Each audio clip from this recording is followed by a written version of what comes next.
Hi, ഈ video ഇപ്പോൾ നിങ്ങൾ സെലക്ട് ചെയ്തിട്ടുണ്ടെങ്കിൽ നിങ്ങൾ ഏതെങ്കിലും ഒരു എക്സാമിന് വേണ്ടി പ്രിപ്പയർ ചെയ്യുന്ന ആളായിരിക്കും. All the best. ആ എക്സാം നിങ്ങൾക്ക് സൂപ്പർ ആക്കാനുള്ള കുറച്ച് ട്രിക്സ് ആൻഡ് ടിപ്സ് ആണ് നമ്മുടെ ഇന്നത്തെ വീഡിയോയിൽ ഞാൻ ഇൻക്ലൂഡ് ചെയ്തിട്ടുള്ളത്.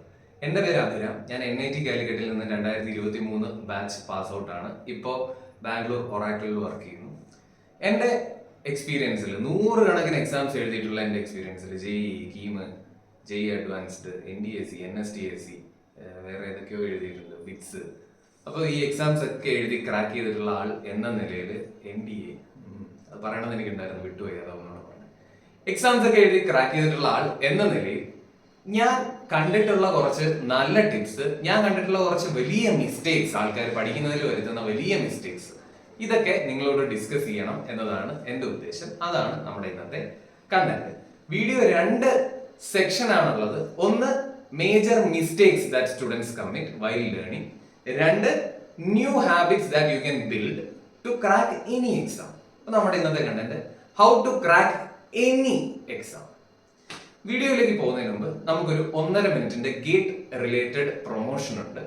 1.5 മിനിറ്റ് ആണ് അതിന്റെ ദൈർഘ്യം. നിങ്ങൾ ഗേറ്റിന് വേണ്ടി എപ്പോഴെങ്കിലും ഒക്കെ പ്ലാൻ ചെയ്യുന്നുണ്ടെങ്കിൽ, അല്ലെങ്കിൽ ഇമ്മീഡിയറ്റ്ലി പ്ലാൻ ചെയ്യുന്നുണ്ടെങ്കിൽ നിങ്ങൾക്ക് അത് കാണാം. എന്നിട്ട് നിങ്ങൾക്ക് ഡിസൈഡ് ചെയ്യാം. നിങ്ങൾ അറിയിക്കുക എന്നുള്ളതാണ് എൻ്റെ ബാധ്യത. അപ്പോൾ അതൊന്ന് പോയി കണ്ടിട്ട് പെട്ടെന്ന് തിരിച്ചു വരും. ഗേറ്റ് 2025 ഫിസിക്സ് വാല students multiple all India ranks secure ചെയ്തിട്ടുണ്ട്. ഇതിൻ്റെ വെളിച്ചത്തിൽ അവർ കുറച്ച് പുതിയ ബാച്ചുകൾ ഡിസ്കൗണ്ടഡ് റേറ്റിൽ തരുന്നുണ്ട്. ഏതൊക്കെയാണ് ആ ബാച്ചുകൾ എന്നൊന്ന് നോക്കാം.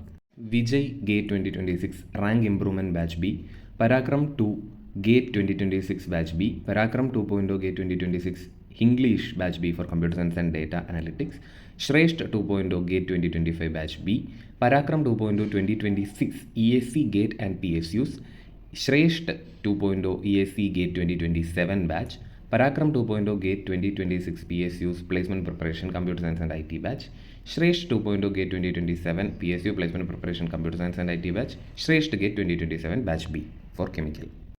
ഇതിന് പുറമെ ഗേറ്റ് ഖസാന ബാച്ചസും അവൈലബിൾ ആണ്. അവരുടെ ഫീച്ചേഴ്സും ബാച്ചസും ഇപ്പോൾ നിങ്ങൾക്ക് സ്ക്രീനിൽ കാണാം. 2027 ആൻഡ് 2026 ബാച്ചസ് ആണ് അവൈലബിൾ ആയിട്ടുള്ളത്. ഇനി ഈ ബാച്ചുകളുടെ കോർ ഫീച്ചേഴ്സ് നമുക്ക് നോക്കാം.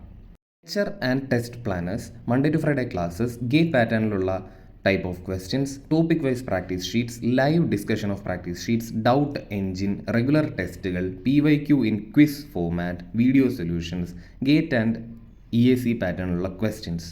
ഇവരുടെ ബുക്സും അവൈലബിൾ ആണ്. Technical and non technical that contains past 16 years worth of questions and solutions. GATE ആസ്പിറൻസിന് വേണ്ടി സ്പെഷ്യലി ഡിസൈൻഡ് ആണ്. എംബഡഡ് QR കോഡ് സൊല്യൂഷൻസും ചാപ്റ്റർ വൈസ് അനാലിസിസും ഇൻക്ലൂഡഡ് ആണ്. താല്പര്യമുള്ളവർ നമ്മുടെ കോഡ് AR500 യൂസ് ചെയ്ത് ചെക്ക് ചെയ്തോളൂ. നമ്മുടെ ആദ്യത്തെ section, as promised, common mistakes that students do while preparing for an exam. ഒന്ന്, സ്റ്റഡിയിങ് ലൈക്ക് എ നേർഡ്. എപ്പോൾ നോക്കിയാലും പഠിത്തം, പക്ഷെ മാർക്കുണ്ടോ? ഇല്ല. ഇതൊരു ഭയങ്കര പെയിൻഫുൾ ആയിട്ടുള്ള എക്സ്പീരിയൻസ് ആണ്.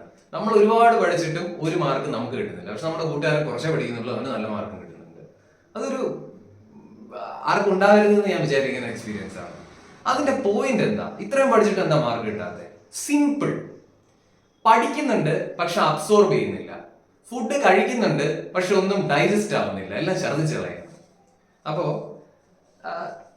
അതാണ് മെയിൻ ആയിട്ടുള്ള പ്രശ്നം. 10 മണിക്കൂർ പഠിച്ചു, പക്ഷെ 10% പഠിച്ചതിന്റെ 10% മാത്രമേ നമ്മുടെ ബ്രെയിനിലേക്ക് അബ്സോർബ് ആയിട്ടുള്ളൂ. പക്ഷെ 2 മണിക്കൂർ പഠിച്ചു, 50% നമ്മൾ അബ്സോർബ് ചെയ്തു. രണ്ടും ഈക്വൽ ആണ്. 10 മണിക്കൂർ കൊണ്ട് 10 ചാപ്റ്റർ പഠിച്ചിട്ട് 10% അബ്സോർബ് ചെയ്യുന്ന വെച്ചാൽ നെസസറിലി അല്ലെങ്കിൽ ഇനവേറ്റബിളി ഒരു ചാപ്റ്റർ പഠിച്ചു എന്നാണ് അതിന്റെ അർത്ഥം. 2 മണിക്കൂർ കൊണ്ട് 2 ചാപ്റ്റർ പഠിച്ചിട്ട് അതിനകത്ത് 50% അബ്സോർബ് ചെയ്യുന്ന വെച്ചാൽ ഒരു ചാപ്റ്റർ പഠിച്ചു എന്നാണ്.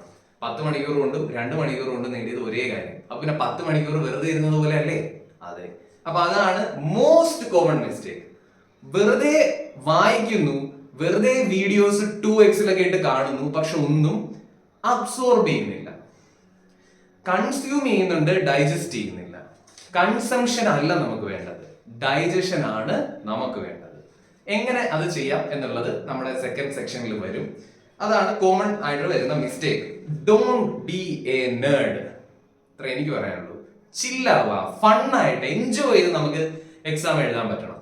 ഇല്ലെങ്കിൽ പിന്നെ കാര്യമില്ല. ജീവിതത്തിൽ എന്ത് ചെയ്യുമ്പോഴും എൻജോയ് ചെയ്യണം. അത്രേ ഉള്ളൂ. Simple theory. അടുത്തത്, അതെ, ഞാനിപ്പോൾ ഒരു സ്ട്രെസ് ഞാൻ എടുക്കുന്നില്ല, കാരണം ഞാനിത് എഴുതി വെച്ചിട്ടുണ്ട് പോയിന്റ്സ്. എനിക്കിത് കാണാപ്പാഠം പഠിച്ച് പറയേണ്ട ആവശ്യം ഇല്ല. നിങ്ങൾക്കും അതുപോലെ കാണാപ്പാഠം പഠിച്ച് ഒരു എക്സാം എഴുതേണ്ട ആവശ്യം ഇല്ല. അപ്പോൾ രണ്ടാമത്തെ പോയിന്റ് എന്ന് പറയുന്നത് ഇൻഫ്ലേറ്റിംഗ് ദ റിയാലിറ്റി. ചില ആൾക്കാരല്ല, ഒരുപാട് ആൾക്കാർ ഒരു ടോപ്പിക്ക് വളരെ ഭയങ്കര പാടാണ് എന്നുള്ള ഒരു ബിലീഫ് അവരുടെ മനസ്സിൽ തന്നെ ഇൻബിൽട്ട് ആയിട്ട് വെച്ചിട്ടുണ്ട്. ഇനി എന്തൊക്കെ പറഞ്ഞാലും അവരുടെ മനസ്സിൽ നിന്ന് ആ ടോപ്പിക്കിന്റെ ഭാരം മാറൂല. ഭാരം മാറ്റാൻ ഇത്രയും മാത്രം ചെയ്താൽ മതി. ഒരു അസൈൻമെന്റോ ഒരു ടോപ്പിക്കോ നിങ്ങൾ പഠിക്കണം എന്ന് വിചാരിക്കുന്നുണ്ടെങ്കിൽ അത് എന്താണ് എന്ന് ആദ്യം നോക്കുക. അത് എത്ര സമയം എടുക്കുന്നു നിങ്ങളൊന്ന് അനലൈസ് ചെയ്യുക. പറ്റുമെങ്കിൽ അതിനകത്ത് 1-2 ക്വസ്റ്റ്യൻസ് സോൾവ് ചെയ്യാൻ ശ്രമിക്കുക. അവിടെ അപ്പോൾ സംഭവിക്കുന്നത് സിമ്പിൾ ആയിട്ടുള്ള ഒരു കെമിക്കൽ ചേഞ്ച് നിങ്ങളുടെ ബ്രെയിൻ വയറിംഗിൽ ഉണ്ടാവും. നിങ്ങൾക്ക് മനസ്സിലാവും എത്രത്തോളം ആണ് ഇത് എന്നുള്ളത്. നമ്മൾ വിചാരിക്കുന്ന വലിയ സംഭവമൊന്നും ആയിരിക്കില്ല ചിലപ്പോൾ ആ ഒരു ടോപ്പിക്കോ ആ ഒരു അസൈൻമെന്റോ. അപ്പോൾ ഒരിക്കലും do not inflate the reality. Simple. ഞാൻ എന്നെ തന്നെ റിപ്പീറ്റ് ചെയ്യുന്നില്ല. അതാണ് മേജർ ആയിട്ടുള്ള മറ്റൊരു തെറ്റ്. അടുത്തൊരു മിസ്റ്റേക്ക് എന്ന് വെച്ചാൽ ക്രാമിങ് ജസ്റ്റ് ബിഫോർ ദി എക്സാം. എക്സാമിന്റെ തലേ ദിവസം ഓവറായിട്ട് പഠിക്കുക. എക്സാം ഉള്ള ദിവസം രാവിലെ കുത്തിയിരുന്ന് പഠിക്കുക. ഇതൊക്കെ ചെയ്യുന്നത് നിങ്ങളുടെ സ്ട്രെസ് ലെവൽ കൂടും എന്നല്ലാതെ ഒരു ഗുണവും അതിനകത്തില്ല. ചിലപ്പോൾ ഭാഗ്യം ഉണ്ടെങ്കിൽ ചിലപ്പോൾ 1-2 ക്വസ്റ്റ്യൻ വന്നെന്നിരിക്കാം. പക്ഷെ അതൊന്നും നിങ്ങൾക്ക് എന്ത് ചെയ്യാൻ നിങ്ങളെ സഹായിക്കില്ല. എക്സാം നിങ്ങൾ വിചാരിക്കുന്ന രീതിയിൽ അടിപൊളിയാക്കാൻ സഹായിക്കില്ല. ഓക്കെ, അപ്പൊ നിങ്ങളുടെ ലക്ഷ്യം പോലെ ജസ്റ്റ് പാസ്സാണ് നിങ്ങൾക്ക് വേണ്ടതെങ്കിൽ നിങ്ങൾക്ക് എന്തും കാണിക്കാം. പക്ഷെ ബെറ്റർ ടു ബി സേഫ്. നമ്മുടെ പീക്കി ബ്ലൈൻഡേഴ്സ് കണ്ടിട്ടുള്ളവർക്ക് അറിയാം, തോമസ് ഷെൽബിയുടെ ഒരു ഫേമസ് ആയിട്ടുള്ള ഡയലോഗുണ്ട്, you don't need to rush when you are prepared. എത്ര അർത്ഥവത്തായിട്ടുള്ള സംഭവമാണ് നിങ്ങളൊന്ന് ആലോചിച്ച് നോക്കി. നമ്മൾ ഫുള്ളി പ്രിപ്പയർഡ് ആണ്, ഫുള്ളി പ്ലാൻഡ് ആണെങ്കിൽ നമുക്ക് ഒരു രീതിയിലുള്ള റഷും നമുക്ക് വേണ്ട. എക്സാമിന്റെ തലേന്ന് ഇരുന്ന് പഠിക്കുന്ന പരിപാടി നമുക്ക് വേണ്ട. വെറുതെ എന്തിന് സ്ട്രെസ്, വിട്ട് കളയണം. ഓക്കെ, അതാണ് ഒരു വലിയ മിസ്റ്റേക്ക്. പിന്നെ ഒരു മിസ്റ്റേക്ക് എന്ന് പറയുന്നത് ഓവർ ഇന്റലിജൻസ്. ഓരോ മൈന്യൂട്ട് ഡീറ്റെയിൽസും അറിഞ്ഞേ പറ്റൂ, ഓരോ ചാപ്റ്റർ എല്ലാം കംപ്ലീറ്റ്ലി 100% അറിയണം എന്നൊക്കെയുള്ള ചിന്ത. എക്സാമിന് വേണ്ടി പ്രിപ്പയർ ചെയ്യുമ്പോൾ അത് വേണ്ട. നിങ്ങൾ കോൺസെപ്റ്റ് പഠിക്കുകയാണെങ്കിൽ ഓക്കെ, അതിനകത്ത് തെറ്റൊന്നുമില്ല. പക്ഷെ ഒരു എക്സാം ആണ് നിങ്ങളുടെ മുന്നിലുള്ളത്, എക്സാമിന് മാർക്ക് അടിക്കണം എന്നുള്ളതാണ് നിങ്ങളുടെ എയിം എങ്കിൽ ചെയ്യേണ്ടത് ഇത്ര മാത്രമേ ഉള്ളൂ. ഈ ഒരു ടോപ്പിക്, ഒരു പർട്ടിക്കുലർ ടോപ്പിക്, ഇപ്പോൾ ഫിസിക്സിലെ റൊട്ടേഷണൽ മോഷൻ എന്ന് പറയുന്ന ചാപ്റ്റർ നിങ്ങൾക്ക് പഠിക്കണമെങ്കിൽ ഈ ചാപ്റ്ററിൽ നിന്ന് ഏതൊക്കെ ക്വസ്റ്റ്യൻസ് ഇതിന് മുമ്പ് വന്നിട്ടുണ്ട്, ഈ ചാപ്റ്ററിന്റെ എന്തൊക്കെ പ്രാക്ടീസ് പേപ്പേഴ്സ് നിങ്ങൾക്ക് കിട്ടും, ഇത് മാത്രം നിങ്ങൾ നോക്കി പോയി കഴിഞ്ഞാൽ നിങ്ങൾക്ക് മനസ്സിലാവുന്ന കാര്യങ്ങൾ ഇതാണ്. ഏത് ഡിഫിക്കൽട്ടിയിലുള്ള ക്വസ്റ്റ്യൻ വരും, ഏതൊക്കെ ഈ ചാപ്റ്ററിൽ ഒരുപാട് കോൺസെപ്റ്റ് ആണല്ലോ, ഏതൊക്കെ കോൺസെപ്റ്റ് ആണ് റെഗുലർലി വരാറ്, അത് നിങ്ങൾക്ക് മനസ്സിലാവും. അപ്പൊ പിന്നെ ഇത് ഷോർട്ട് ലിസ്റ്റ് ചെയ്ത് പഠിച്ചാൽ പോരെ, എന്തിനാ എല്ലാം പഠിക്കുന്നത്? സിമ്പിൾ. അപ്പൊ ഇതൊക്കെയാണ് മേജർലി കുട്ടികൾ ഉണ്ടാക്കുന്ന മിസ്റ്റേക്സ്. രണ്ടാമത്തെ സെക്ഷൻ, അതായത് എന്തൊക്കെ പുതിയ tips and tricks to crack exams, അതാണ് നമ്മുടെ രണ്ടാമത്തെ സെക്ഷൻ. ഇതിനു വേണ്ടി ആദ്യം നിങ്ങൾ ചെയ്യേണ്ടത്, ഏതൊരു എക്സാമിന് വേണ്ടി പ്രിപ്പയർ ചെയ്യുമ്പോഴോ അല്ലെങ്കിൽ ഏതൊരു ടോപ്പിക്കിന് വേണ്ടി നിങ്ങൾ ഒരു ടോപ്പിക് നിങ്ങൾ പഠിക്കാൻ തീരുമാനിച്ചാൽ ചെയ്യേണ്ടത്, ഒരു ഷീറ്റ് പേപ്പർ എടുക്കുക, അതിനകത്തേക്ക് 3 കാര്യങ്ങൾ എഴുതുക.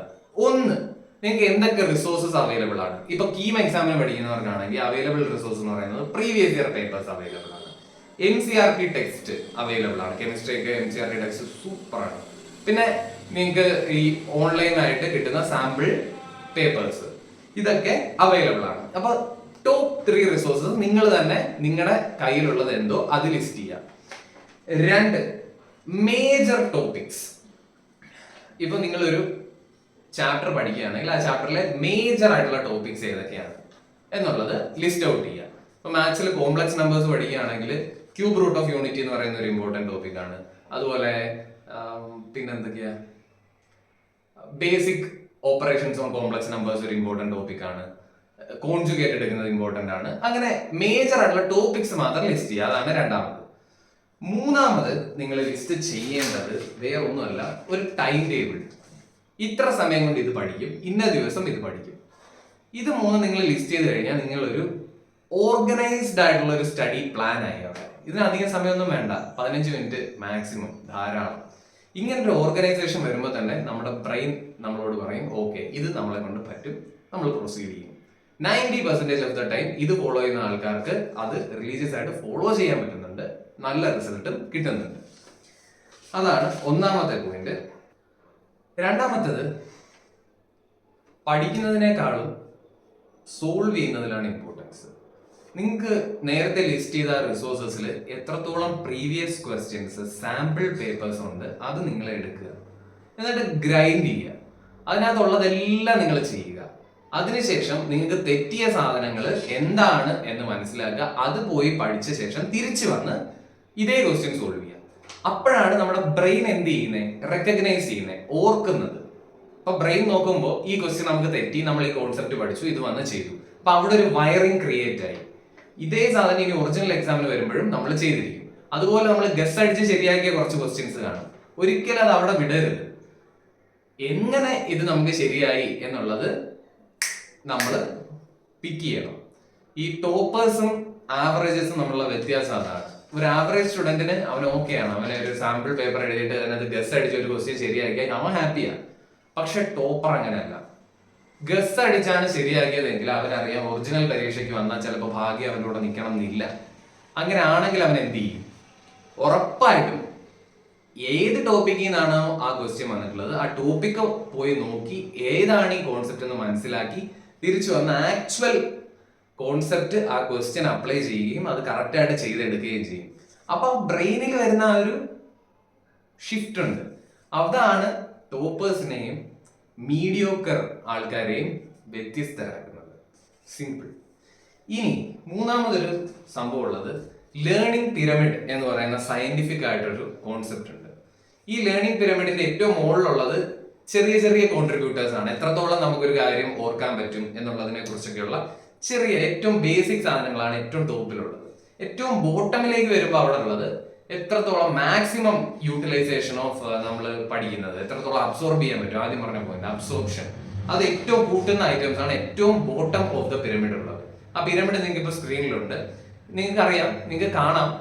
മറ്റൊരുത്തനെ പഠിപ്പിക്കുക, ഒരു ടീച്ചിങ് ആണ് ഏറ്റവും നമുക്ക് നമ്മുടെ ബ്രെയിനിലേക്ക് ഒരു ഐഡിയ, നമ്മുടെ ബ്രെയിനിനെ അബ്സോർബ് ചെയ്യുന്നതിൽ സഹായിക്കുന്നത് ടീച്ചിങ് സമ്മൺ ആണ്. അപ്പോൾ ഞാൻ കോളേജിൽ പഠിക്കുമ്പോൾ എനിക്ക് എൻ്റെ പേഴ്സണൽ എക്സ്പീരിയൻസ് ആണ്. എൻ്റെ റൂമിനെ നമ്മൾ ഹോം ബേസ് എന്നായിരുന്നു വിളിക്കുന്നത്. ആ റൂമിന്റെ ഡോറിൽ നമ്മൾ ഇങ്ങനെ ഒരു ബോർഡ് എഴുതി പിടിച്ചിരുന്നു. എക്സാം അടുക്കുമ്പോഴായിരിക്കും ആ ബോർഡിന് ഹോം ബേസ്. ഹോം ബേസിലേക്ക് സെലക്ഷൻ കിട്ടുക എന്ന് പറയുന്നത് ഭയങ്കര പാടാണ്. IIT JEE-ക്കാളൊക്കെ പ്രശ്നമാണ്. കാരണം ഈ ഹോം ബേസിൽ നടക്കുന്ന വേറെ ഒന്നുമല്ല. ഞാൻ ഓൾറെഡി ഇത് പഠിച്ചു വെച്ചിട്ടുണ്ടാവും, ഞാൻ എൻ്റെ ഫ്രണ്ട് പഠിച്ചു വെച്ചിട്ടുണ്ടാവും, നമ്മൾ നോട്ട്സ് ചെയ്തിട്ടുണ്ടാവും. എന്നിട്ട് നമ്മുടെ ക്ലോസ് ഒരു ഗ്രൂപ്പ് ഓഫ് കൂട്ടുകാർ 10-12 പേര് എൻ്റെ റൂമിൽ രാത്രി വരും, നമ്മളിത് ഡിസ്കസ് ചെയ്യും. എനിക്കറിയാം ഇന്ന ടോപ്പിക് ഇമ്പോർട്ടൻ്റ് ആണ്, അപ്പൊ ഞാൻ പറഞ്ഞു കൊടുക്കും, ഈ ക്വസ്റ്റ്യൻ പഠിച്ചോ 5 മാർക്ക് കിട്ടും, ഈ ക്വസ്റ്റ്യൻ പഠിച്ചോ 5 മാർക്ക് കിട്ടും. അങ്ങനെ ഒരു 4-5 ക്വസ്റ്റ്യൻ ആകുമ്പോൾ ഇവന്മാരെല്ലാം പാസ്സാകാനുള്ള സാധനമായി. ഇതെങ്ങനെയാണ് ഈ ക്വസ്റ്റ്യൻ സോൾവ് ചെയ്യുന്നത് എന്നുള്ളതിന്റെ ഫുൾ സാധനം ഞാൻ പറഞ്ഞു കൊടുക്കും. അപ്പൊ എനിക്കിത് കംപ്ലീറ്റ്ലി സാധനം എനിക്ക് മനസ്സിലാവും. ഞാൻ അവന്മാർ എഴുതുന്നു ഇല്ലെങ്കിൽ ഞാൻ എഴുതും, അവന്മാരും എഴുതിയിട്ടുണ്ട്, ഫുള്ളി പ്രൂഫ്. ഇതിന്റെ കൂടെ ഇന്ന് പാസ്സായിട്ടുള്ള എൻ്റെ ബാച്ച്മേറ്റ്സിൽ അവരുടെ അടുത്ത് ചോദിച്ചാൽ നിങ്ങൾക്ക് കാര്യങ്ങൾ അറിയാം, പക്ഷെ അവരുടെ അടുത്ത് ചോദിക്കാൻ നിങ്ങൾക്ക് മാർഗമൊന്നും ഇല്ല എന്ന് എനിക്കറിയാം. പക്ഷെ എന്തിനാ ചോദിക്കുന്നത്, എന്നെ വിശ്വസിക്കൂ. അപ്പോൾ പഠിപ്പിക്കുന്നു ആർക്കെങ്കിലും, നിങ്ങൾക്കൊരു ഡമ്മി കൂട്ടുകാരനുണ്ടെങ്കിൽ അവന് പഠിപ്പിച്ചു കൊടുത്താൽ സൂപ്പറായിരിക്കും, നിങ്ങൾക്ക് അടിപൊളിയായിട്ട് കാര്യങ്ങൾ മനസ്സിലാവും. ഇനി നിങ്ങൾക്ക് പഠിപ്പിച്ചു കൊടുക്കാൻ ആരും ഇല്ലെങ്കിൽ ബ്ലേർട്ടിംഗ് ഔട്ട് മെത്തേഡ് എന്ന് പറയുന്ന ഒരു സംഭവമുണ്ട്.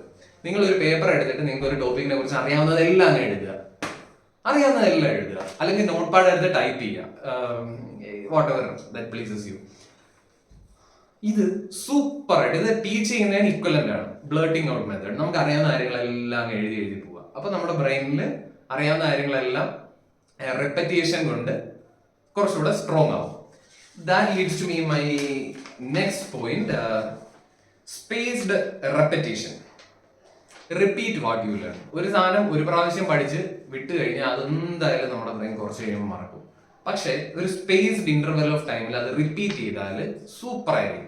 ഇപ്പൊ തിങ്കളാഴ്ച ദിവസം നിങ്ങൾ ഒരു ക്വസ്റ്റ്യൻ പേപ്പർ ചെയ്തു, ഇതേ ക്വസ്റ്റ്യൻ പേപ്പർ നിങ്ങൾ ചൊവ്വാഴ്ച രാത്രി ഒന്നുകൂടെ ഒന്ന് അറ്റൻഡ് ചെയ്ത് നോക്കി കഴിഞ്ഞാൽ കുറച്ചുകൂടി ഇത് ഈസി ആയിരിക്കും. പക്ഷെ ഈസി ആകാൻ കാരണം നമ്മൾ ഓൾറെഡി ചെയ്ത പേപ്പർ ആയതുകൊണ്ട്. പക്ഷെ ബ്രെയിനിൽ അവിടെ സംഭവിക്കുന്നത് റെപ്പറ്റീഷനിലൂടെ നിങ്ങൾ വീണ്ടും അതേ ക്വസ്റ്റ്യൻ സോൾവ് ചെയ്തു. നിങ്ങൾക്ക് അറിഞ്ഞുകൂടാത്ത ആദ്യം അറിഞ്ഞുകൂടാതിരുന്ന ഒരു സാധനം രണ്ടാമത്തെ പ്രാവശ്യവും നിങ്ങൾ ചെയ്തു, മൂന്നാമത്തെ പ്രാവശ്യവും നിങ്ങൾ ചെയ്തു. അങ്ങനെ അറ്റ് സം പോയിന്റ് ഈസിലി ഇത് നമുക്ക് നാച്ചുറലി എപ്പോൾ ആ കോൺസെപ്റ്റിൽ നിന്ന് ഏത് ക്വസ്റ്റ്യൻ വന്നാലും ചെയ്യുന്ന രീതിയിലാവും. ഇനി നിങ്ങൾക്ക് കുറച്ചുകൂടെ സമയമുണ്ട്, നിങ്ങൾക്ക് കുറച്ച് ഫൺ വേണം എന്നാണ് നിങ്ങളുടെ ആഗ്രഹമെങ്കിൽ ChatGPT പോവുക. ChatGPT എന്ന് പറയുന്ന ഒരു സൂപ്പർ സാധനമാണ്. ChatGPT പോവുക. ChatGPT ഇങ്ങനെ സെർച്ച് ചെയ്യാം. Hey ChatGPT, I just learned this concept. Ask me the most important questions from this topic that are related to this particular exam. നിങ്ങൾ എഴുതുന്ന എക്സാം കൊടുക്കുക. Treat me like A genius. നിങ്ങൾക്ക് എന്താണ് treat me like an idiot എന്ന് ചോദിച്ചു കഴിഞ്ഞാൽ അവൻ easy question തരും. Treat me like A genius എന്ന് വെച്ചാൽ സൂപ്പർ ക്വസ്റ്റ്യൻസ് തരും. അപ്പം നിങ്ങളുടെ ഇഷ്ടം, നിങ്ങൾക്ക് അവിടെ കുറച്ച് ഫണ്ണാവാം. ഓക്കെ, അപ്പോൾ ChatGPT തരുന്ന ക്വസ്റ്റ്യൻസ് വളരെ ഇൻസൈറ്റ്ഫുൾ ആയിരിക്കും. കാരണം AI ആണ്, മനുഷ്യൻ എത്തുന്നതിൻ്റെ അപ്പുറത്ത് അവൻ എത്തും. ആ ക്വസ്റ്റ്യൻസിലൂടെയൊക്കെ കടന്നു പോകുന്നതും സൂപ്പർ ആയിരിക്കും. അപ്പോൾ എനിക്ക് തോന്നുന്നു ഇത്രയൊക്കെയാണ് ഞാൻ പ്ലാൻ ചെയ്ത് വന്ന സാധനം. വേറെ ഒന്നും ഇല്ലെന്ന് തോന്നുന്നു. അപ്പോൾ ഇത്രയൊക്കെ ചെയ്തിട്ട് ഏറ്റവും important day of the exam. അപ്പോൾ പറഞ്ഞ പോലെ ഓവറായിട്ട് സ്ട്രെസ് എടുക്കരുത്, ചില്ലായിട്ടിരിക്കുക. എക്സാമിൻ്റെ ദിവസവും എക്സാമിൻ്റെ തലേന്നും ഓവറായിട്ട് ഫുഡ് കഴിക്കരുത്. അത് ഡൈജഷനും നമ്മുടെ ബ്രെയിൻ ആക്ടിവിറ്റിക്ക് അത് ഭയങ്കരമായിരിക്കും. ചിക്കൻ ബിരിയാണിയും കഴിച്ചിട്ട് നേരെ എക്സാമിന് കയറി കഴിഞ്ഞാൽ നമ്മൾ ഉറക്കം വരും. അപ്പോൾ അത് പാടില്ല. പിന്നെന്താ, സോഫ്റ്റ് ആയിട്ടുള്ള മ്യൂസിക്കിനൊക്കെ കേൾക്കുക. സൺലൈറ്റ്, രാവിലെ എണീറ്റ് സൺലൈറ്റ് കൊള്ളുന്നത് നല്ലതാണ്. അത് ആൻഡ്രൂ ഹൂബർമാൻ്റെ വീഡിയോസ് കണ്ടിട്ടുണ്ടെങ്കിൽ നിങ്ങൾക്ക് അറിയാം, കുറെ കാര്യങ്ങൾ പുള്ളി പറയുന്നുണ്ട്. സൺലൈറ്റ് ഗിവ്സ് സൺലൈറ്റ് നമ്മുടെ ഈ ക്രൊമാറ്റിക് റോഡ്സ് ആൻഡ് കോൺസ് ഒക്കെ ഉണ്ടല്ലോ കണ്ണിൻ്റെ, അതിനെ ആക്ടിവേറ്റ് ആക്കും. അങ്ങനെ എന്തൊക്കെയോ ഉണ്ട്, ബയോളജി എനിക്ക് അറിഞ്ഞുകൂടാ. പക്ഷെ എക്സാം ഡേയിൽ ചെയ്യേണ്ടുന്ന കുറച്ച് കാര്യങ്ങളുണ്ട്. നമുക്ക് മറ്റൊരു വീഡിയോയിൽ സംസാരിക്കാം. എനിക്കറിയാം ഈ വീഡിയോ ഞാൻ കുറച്ചധികം നേരമായിട്ട് ഇന്ന് സംസാരിക്കുന്നുണ്ട്. ഒരു ലെങ്തി വീഡിയോ ആണെന്ന് എനിക്കറിയാം. ഇവിടം വരെ കണ്ടിട്ടുണ്ടെങ്കിൽ ഉറപ്പായിട്ടും നിങ്ങൾക്ക് ഈ വീഡിയോ ഇഷ്ടപ്പെട്ടു എന്നാണ് അതിൻ്റെ മീനിങ്. അല്ലെങ്കിൽ നിങ്ങൾ എന്തെങ്കിലും കുറ്റം കണ്ടുപിടിച്ച് കമൻറ്റ് സെക്ഷനിൽ ഇടാൻ വേണ്ടിയിരിക്കുന്ന ആളാണ്. എന്ത് തന്നെ ആയാലും ചാനൽ ഇഷ്ടപ്പെട്ടിട്ടുണ്ടെങ്കിൽ ലൈക്ക് ചെയ്യുക, ഷെയർ ചെയ്യുക, സബ്സ്ക്രൈബ് ചെയ്യുക. അടുത്ത വീഡിയോയിൽ കാണുന്നത് വരെ ബൈ.